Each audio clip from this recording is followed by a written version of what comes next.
Bah, berhentilah mempermalukan diri kamu sendiri atas kebodohan yang kamu lakukan. Sudah saatnya belajar dari hal tersebut, kemudian tumbuh melalui itu semua. Jangan mau dibodohi oleh cinta. Kesedihan dalam cinta adalah seni tertinggi, maka nikmatilah kesedihan dalam mencintai. Buktikan kepada orang yang tidak tahu arti diri kamu. Isilah hatimu dengan hal positif. Suatu saat nanti bahwa kamu hebat dan luar biasa. Selamat malam jika kalian menonton video ini pada malam hari. Selamat pagi, siang, sore. Sebelum saya mulai, dukunglah channel kami Cyber Idiot dengan like, subscribe, komen yang membangun, dan share, agar supaya kami tidak layu sebelum berkembang dan semoga semakin maju dan berkualitas. Hati yang resah, gelisah, dan gundah menjadi semakin membara atas perangkaian kata, seolah menjadi senjata untuk melawan musuh kemalasan. Tapi ingat, saya masih arek rodok pekok. Dan jangan lihat pokoknya, tapi lihatlah yang dilantunkannya.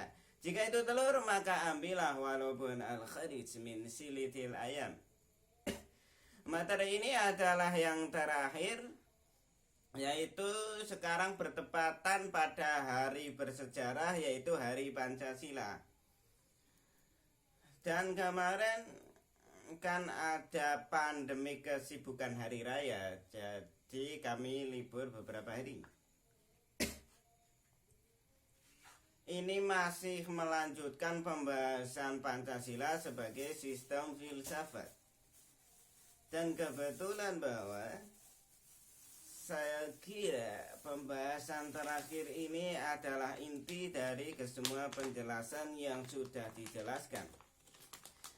Tanggal berapa sekarang? 1 Juni ya, 2020. Atau hari lahirnya Pancasila. Singkat sejarah mengenai hal tersebut.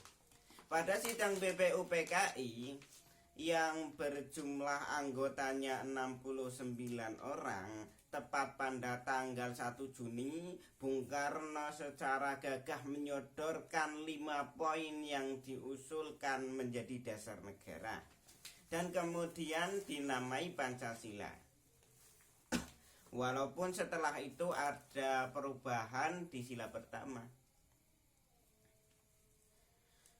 Saya ingatkan, tekan tombol lonceng agar tidak ketinggalan informasi dari kami dan paham. Lanjut. Bagaimana Pancasila yang tidak mendikotomikan antara yang materi dan rohani, yang disinegriskan secara harmonis, kemarin seperti itu ya.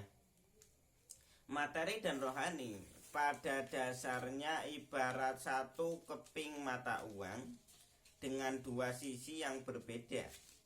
Keduanya tidak bisa dipisahkan. Ketika kita mengabaikan salah satu, maka akan mengurangi unsur hakikat kita sebagai kodrat manusia. Bangsa Indonesia semua pasti menyadari bahwa relasi dikotomi yang saling mengasingkan yang satu dengan yang lain memunculkan disintegrasi bangsa. Disintegrasi bangsa. Pengalaman sejarah menunjukkan ketika sidang konstituante, kekuatan yang berusaha untuk menonjolkan sisi-sisi yang berkontradiksi itu berpotensi memunculkan disintegrasi bangsa. Dalam sidang konstituante ada 3 kekuatan yang ingin memperjuangkan satu aspek dari realitas. Dari kelompok agama memperjuangkan asas-asas kerohanian agama. menjadi dasar negara. Sebaliknya dari kelompok sekuler hendak memisahkan antara urusan agama dengan urusan negara. Dan kelompok sosialis komunis ingin menghindari campur tangan Tuhan dalam hidup bernegara masing-masing kelompok atau golongan. Mempunyai dasar ontologi yang berbeda satu dengan yang lain, kelompok agamawan ingin meletakkan landasan ontologi spiritualisme, sedangkan kelompok kebangsaan ingin meletakkan landasan ontologi pada dualisme yang memisahkan secara tegas antara kehidupan bernegara dengan beragama. Sedangkan keinginan sosialis komunis adalah keinginannya dalam meletakkan landasan ontologi yang bersifat materialisme. Hal perdebatan semacam ini akan menimbulkan bahaya terjadi perpecahan dalam Negara Kesatuan Republik Indonesia. Kenapa? Karena masing-masing mereduksi kenyataan manusia yang bersifat multidimensional. Manusia kan pada hakikatnya merupakan makhluk yang bersifat monodualis. Hal yang rohani dengan yang spiritual itu tidak bisa dipisahkan satu dengan yang lain. Oleh karena itulah keputusan untuk mengeluarkan dekrit Presiden 5 Juli tahun 1959 merupakan keputusan yang tepat karena hendak mengembalikan ke hakikat kodrat manusia Indonesia yang monodualis, yaitu Indonesia ingin menyimbangkan antara hal-hal yang sifatnya rohani dengan yang sifatnya materi. Kita beragama saja juga dalam ibadah harus bisa mengimplementasikan antara rohani dan materi. Contoh dalam Islam kita kenal dengan ilmu hakikat atau tasawuf dan syariat atau fikih. Hakikat atau tasawuf sebagai rohani dan syariat atau fikih sebagai materi. Dan keduanya ibadah itu harus berpacu dan berkolaborasi secara bersama-sama tanpa bersebelahan belah. Sehingga dalam kita beribadah semakin yakin dan kuat. Dalam kita bernegara, seharusnya kan semakin baik jiwa spiritualitas atau rohani, maka semakin baik juga dalam kita bernegara. Logikanya seperti ini. Di dalam apapun yang ada di dalam suatu negara adalah ciptaan Tuhan. Jika kita sadar akan hal tersebut, maka otomatis kita akan menghormati apapun yang telah Tuhan ciptakan dan tidak merusaknya tanpa pandang bulu. Mengenai ini saya teringat resah nan gundah, sesuatu yang terselubung dalam hatiku. Cinta yang tak ujung dalam mendera, asmara terbangun megah di jiwa, tak ujung pemahaman akan mencinta. Karena bukan aku yang menciptakannya. Rindu, sedih, senang mendamba, pada hati benci dan lain sebagainya. Tak ada yang salah dengan cinta, tetapi menikmati tetap mencinta. Adakah di antara kau yang tidak percaya? Krik, krik, krik, krik. Jika cinta bisa dikehendak sendiri, pasti cinta tidak perlu ada kesedihan, ya kan? Maka cintailah cinta dan apapun yang ada di dalam cinta. karena Tuhan yang menanamkannya. Cintailah Indonesia karena Indonesia adalah ciptaan Tuhan dan apapun yang ada di dalamnya. Kemudian bagaimana dengan Pancasila sebagai genetivus objektivus? Maksudnya adalah yaitu Pancasila dibahas secara ilmiah murni. Ada dua tokoh yang membahas Pancasila secara ilmiah murni. Yang pertama adalah Noto Nagroho, yang kedua adalah Triharkara. Noto Nagroho berpendapat bahwa Pancasila sebagai sistem filsafat merupakan kristalisasi dari nilai-nilai yang diyakini dijunjung tinggi sekaligus menjadi praktek keseharian masyarakat Indonesia. Nilai ketuhanan, nilai kemanusiaan, nilai persatuan, nilai kerakyatan, dan nilai keadilan itu sebenarnya jauh-jauh hari sebelum disahkan pada tanggal 18 Agustus 1945 itu sudah menjadi praktek keseharian yang dilakukan bangsa tercinta kita ini. Keseharian yang dilakukan bangsa tercinta ini, nilai-nilai Pancasila tersebut itu sudah menyatu terlebih dahulu dalam adat istiadat maupun keagamaan. Contoh dalam sila ketuhanan, dalam tradisi Jawa ada konsep Sang Hyang Paring Gesang atau Sang Maha Pemberi Hidup. Bahwa saya, masyarakat Jawa, sudah mengenal bahwa di balik kita ada yang memberi kehidupan. Sila kedua, nilai kemanusiaan bisa kita lihat dengan praktek hidup yang tenggang rasa.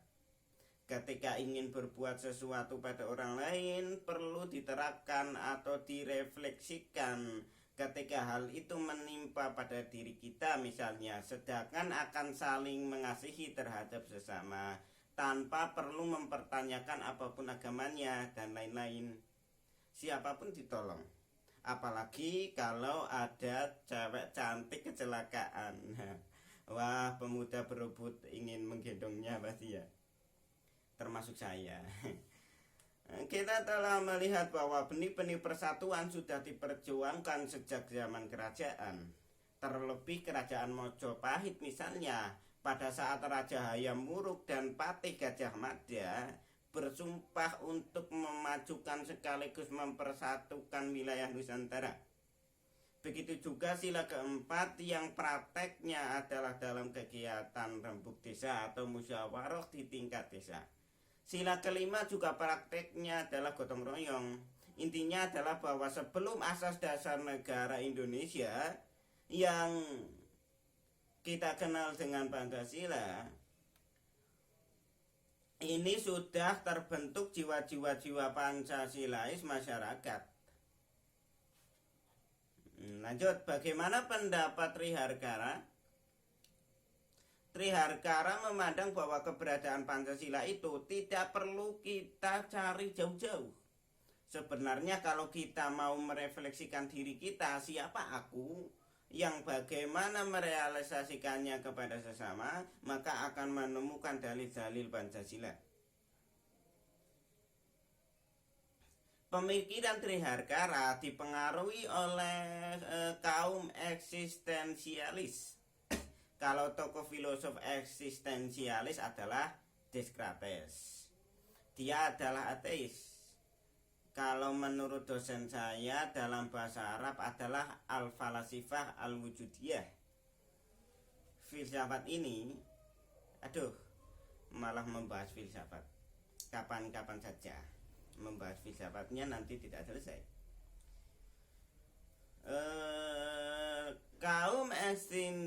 Kaum eksistensialis adalah kaum yang melihat segala sesuatu yang ada itu merupakan sesuatu yang menyatu dalam kehidupan itu sendiri. Nah, dalam mencoba menggali nilai-nilai Pancasila diawali dengan refleksi tentang siapa aku itu. Triharkara pernah mengatakan bahwa aku ada karena cinta kasih. Kita semua terlahir karena cinta kasih orang tua, sehingga ditemukan dalil perikemanusiaan. Dalil yang kedua, peri kemanusiaan harus kulakukan dalam bentuk menggunakan barang-barang duniawi secara adil. Ungkapan peri kemanusiaan itu harus adil terhadap sesama, alam, dan lingkungan. Di sini menemukan dalil yang kedua adalah keadilan sosial.